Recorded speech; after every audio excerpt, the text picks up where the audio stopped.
সুস্বাগতম বন্ধুরা, তোমাদের সবাইকে অধ্যয়নম ক্ষেত্র চ্যানেলে অসংখ্য স্বাগত।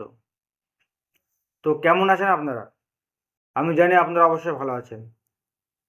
তো আজকে আমি চলে এসেছি ক্লাস 11 এবং 12 বোর্ড এক্সামের জন্য পড়াশোনার উপায়ের পার্ট 2 ভিডিও নিয়ে। আগের দিন আমরা আলোচনা করেছিলাম যে কিভাবে পড়াশোনা করব বোর্ড এক্সামের জন্য, কতক্ষণ পড়াশোনা করব, এবং সবথেকে বড় কোশ্চেন হচ্ছে পড়াশোনাটা কেন করব। এখন নেক্সট কোশ্চেন হচ্ছে যে সকালে পড়বো না রাতে পড়বো। দেখো, তোমরা এখন মাধ্যমিক পাস করে গেছো, তো সকালে কিংবা রাতে এর কোনো ব্যাপার নেই। তোমরা যখন খুশি নিজেদের টাইম বের করে পড়াশোনা করবে, তবে চেষ্টা করবে ম্যাক্সিমাম রাতের দিকে 12টা থেকে 12:30 পর্যন্ত দেখে থাকার। কারণ তোমরা যদি দীর্ঘদিন ধরে রাত 2-3টে পর্যন্ত পড়াশোনা করতে থাকো, তবে তোমাদের ইনসোমনিয়া, মাইগ্রেন এর মতো বিভিন্ন ধরনের রোগ দেখা দিতে পারে, যেটা মোটেই ভালো কথা নয়। তোমাদের স্বাস্থ্যের পক্ষে খুবই ক্ষতিকারক। এখন নেক্সট ইম্পর্টেন্ট কোশ্চেন হচ্ছে যে রিভিশনটা কী করে করব। এখন 11 এবং 12 এবং মাধ্যমিকের এবং উচ্চ মাধ্যমিকের ব্যাপারটা সম্পূর্ণ আকাশ পাতাল পার্থক্য। সেখানে খুবই সরু সরু ছোটো ছোটো বই ছিল, কিন্তু এখানে বইয়ের সাইজ এবং অর্থাৎ সিলেবাসটা খুবই ভাস্ট। তো এই ভাস্ট এত বড় সিলেবাসটা মনে রাখা একটা চ্যালেঞ্জের ব্যাপার, এবং এইটাকে ভালো করে মনে রাখতে গেলেই দরকার proper step by step revision. এখন সেটাই আমি তোমাদেরকে বলতে চলেছি। রিভিশনের বিভিন্ন স্টেপ হয়। একটা হচ্ছে ডেলি রিভিশন, যেটা একটা টাইপ, যেটারই দুটো টাইপ আছে, এবং এরপর আছে উইকলি রিভিশন এবং মান্থলি রিভিশন। তো ধরো তোমরা জানুয়ারি মাসের সোমবার কিছু টপিক পড়লে, তো সেদিনকেই অর্থাৎ সোমবার রাতেই সেই সমস্ত টপিক একবার রিভাইজ করে নেবে। তোমরা যেহেতু ওই দিনকে পড়েছো, তো ব্রেনে জিনিসটা অর্থাৎ মেমোরিটা সম্পূর্ণরূপে টাটকা অবস্থা আছে। তোমাদের রিভিশন করতে হার্ডলি 30 থেকে 40 মিনিট টাইম লাগবে। এরপরে অর্থাৎ মঙ্গলবার দিন সকালে উঠেই তোমরা সোমবারের সমস্ত পড়াটা আরেকবার রিভিশন করে নেবে। তো এতে কী হলো, ডাবল টাইম রিভিশন, অর্থাৎ দুবার রিভিশন অলরেডি হয়ে গেল। এরপরে তোমরা সোম থেকে শনি যেটা পড়লে, এই 6 দিনের সম্পূর্ণ পড়াটা রবিবার দিন টোটালটা রিভাইজ করে নেবে। আর এতে খুব জোর 2 থেকে 3 ঘন্টা টাইম লাগতে পারে, এবং বাকি টাইমটা অর্থাৎ রবিবার দিন বাকি টাইমটা তোমরা এনজয় করতে পারো, কোনো সমস্যা নেই।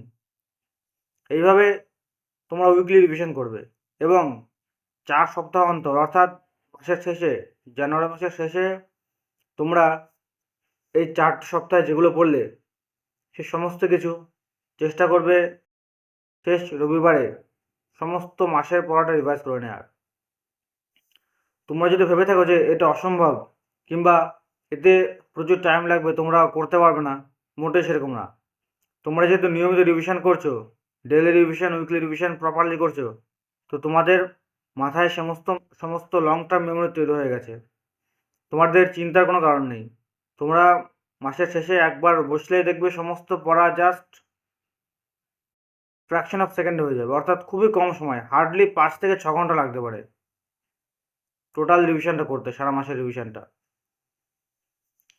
তো এইভাবে তোমরা রিভিশন করতে করতে সিলেবাস শেষ করবে। এখন তোমাদের সিলেবাস শেষ হয়ে গেছে এবং উচ্চ মাধ্যমিক পরীক্ষার আর 1 থেকে 1.5 মাস বাকি। তো এই টাইমটা তোমরা কি করবে? অনেকে ভাবতে পারে যে সিলেবাস তো প্রায় শেষ হয়ে গেল, আর তো কোনো কাজ নেই, তো একটু আশপাশ থেকে ঘুরে আসি, কিংবা কিছুদিন গ্যাপ রাখি, পড়াশোনা একটু ফাঁক রাখি, তারপরে আবার 5 দিন 6 দিন 1 সপ্তাহ পরে স্টার্ট করব। এটা মোটেই করতে যাবে না। সবসময় মনে রাখবে, তোমরা যদি 1 সপ্তাহও গ্যাপ দাও না, তাহলে এই যে এতদিনের পরিশ্রম তোমাদের মোটামুটি জলে চলে যাবে। তোমরা সঠিকভাবে কিছু মনে রাখতে পারবে না। একটু গ্যাপ দিলে তোমরা ধীরে ধীরে জিনিসটা ভুলতে শুরু করে দিলে। তো কোনো গ্যাপ দেওয়া যাবে না। যতদিন না পর্যন্ত উচ্চ মাধ্যমিক পরীক্ষা সম্পূর্ণরূপে শেষ হচ্ছে এবং তোমরা সাকসেসফুলি এক্সামটাকে দিতে পারছো, একদম শান্ত হয়ে বসবে না। চেষ্টা করতে থাকো, কন্টিনিউয়াসলি চেষ্টা করতে থাকবে। তো তার জন্য কী করতে হবে, ওই যে 1 থেকে 1.5 মাস টাইমটা আছে, সেই টাইমটায় তোমাদের সাবজেক্টের উপরে গ্রিপ আরও মজবুত করতে হবে। এর জন্য দরকার কোশ্চেন প্র্যাকটিস।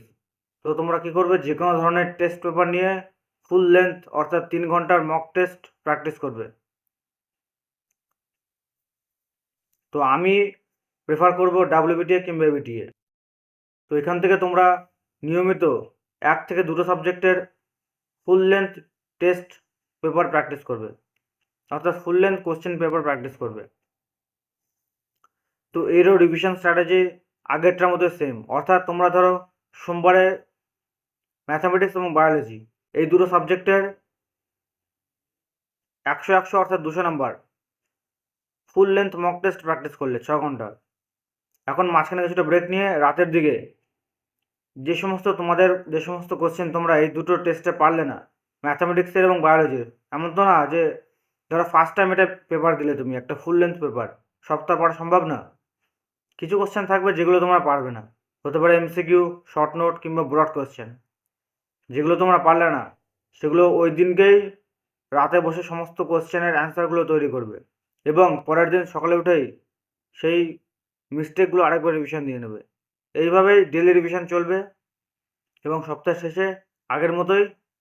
আর এবার বই না, জাস্ট সারা সপ্তাহের যতগুলো তুমি কোশ্চেন পেপার প্র্যাকটিস করলে সবার মিস্টেকগুলো রিভিশন করবে সপ্তাহের শেষে রবিবারে।